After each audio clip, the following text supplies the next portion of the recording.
Hey everybody, Tekking here. So for the past 2 weeks or so, I've been playing the re-releases of the Pokémon Gen 1 games that were made available via digital download over the Nintendo shop on my 3DS.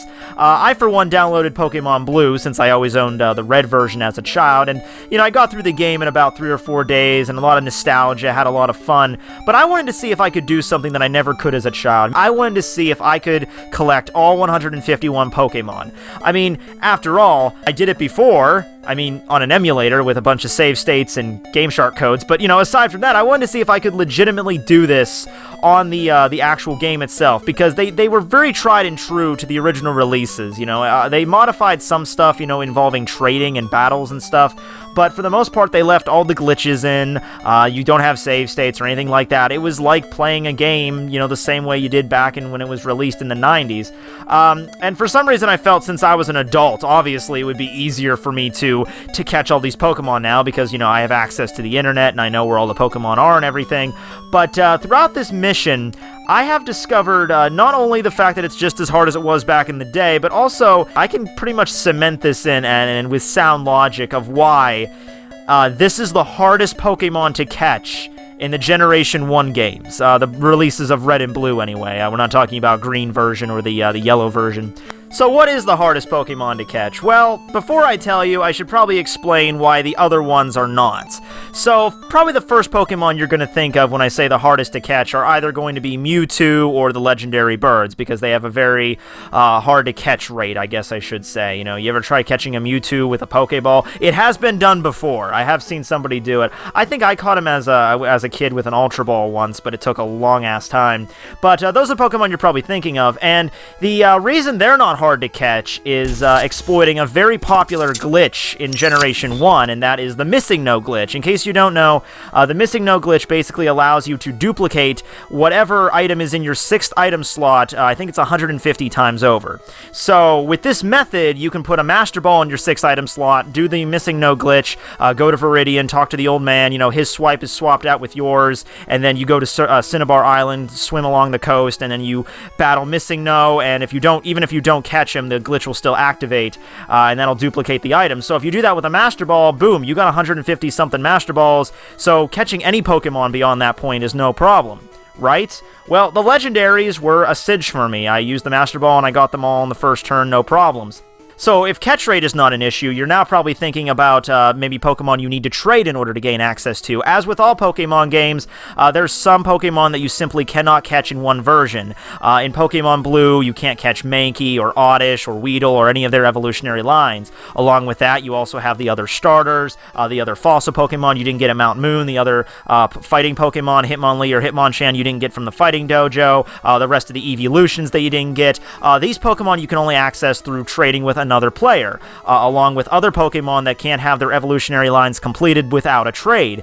So, with that situation, it's pretty much impossible if you don't have any friends to trade with, but if you do have somebody to trade with, this becomes the easiest thing ever. I knocked this out in less than an hour. I just went to college and boom, we traded all these Pokemon and we're good to go. So that's not really an issue either. So now you might be thinking of Pokemon that are really rare in the game or have unique circumstances for them to be captured that are unlike every other Pokemon. Porygon, for instance. Now, Porygon is unique in the game, and he's the only Pokemon you don't capture, you have to flat out buy. You have to go to the Celadon Game Corner, you have to win enough coins, which is something like 6,000 something, and then you can buy a Porygon. However, unless you're using a cheat code or something, good luck getting that many coins in the slots, Jack, because, let me tell you, if you can do it, you should not be playing your Game Boy right now. You should be in Vegas winning millions of dollars, because damn. But even Porygon wasn't that difficult for me once I exploited the Missing No glitch again. What I did was, I put a nugget in my 6th item slot, had that massively produced. Now, nuggets sell for about 5,000 Pokédollars a pop, so I just went to a mart, basically got infinite money, and then I just bought the coins I needed at the Celadon Game Corner. This was especially tedious in its own right, because you can't just ask for whatever amount of coins you want, you have to just keep asking the guy, and he'll give you 50 coins each time. So here I am at about 2 o'clock in the morning, mashing my 3DS constantly for about 20 minutes or whatever, until I got enough coins to go and just buy a Porygon.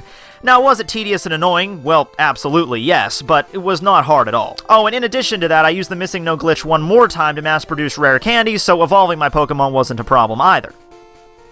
So now you're probably out of ideas, or at least I would assume so if you haven't guessed it already, so I'm just going to go ahead and tell you. The hardest Pokemon to catch in the American releases of Red and Blue version is Tauros. And I can back this up. Why is it Tauros?